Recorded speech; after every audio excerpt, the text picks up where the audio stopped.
أعوذ بالله من الشيطان الرجيم. بسم الله الرحمن الرحيم.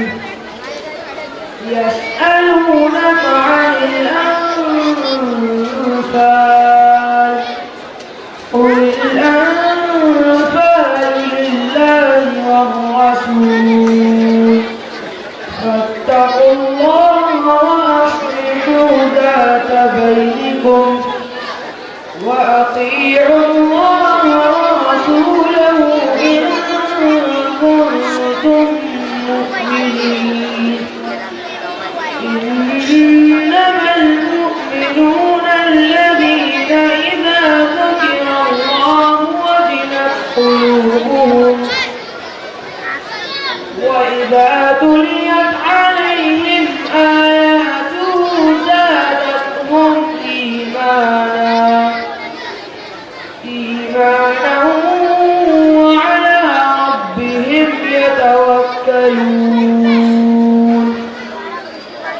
الذين يقيمون الصلاة ومما رزقناهم ينفقون أولئك هم المؤمنون حقا لهم درجات عند ربهم ومغفرة ورزق كريم. كما أخرجك ربك من بيتك بالحق وإن فريقا من المؤمنين لكارهون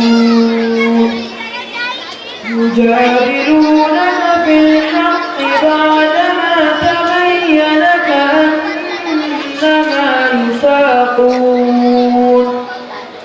كأنما يساقون إلى الموت وهم ينظرون.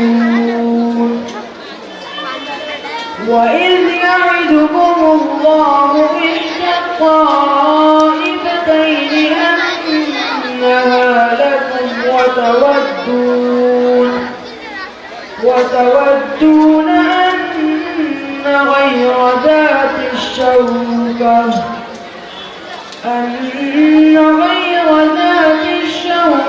تكون لكم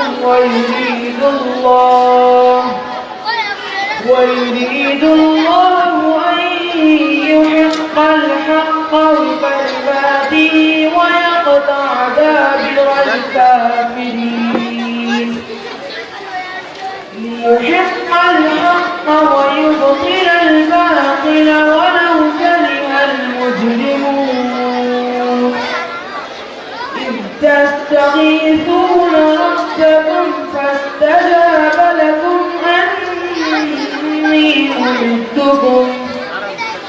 أني ممدكم بألف من الملائكة مردفين.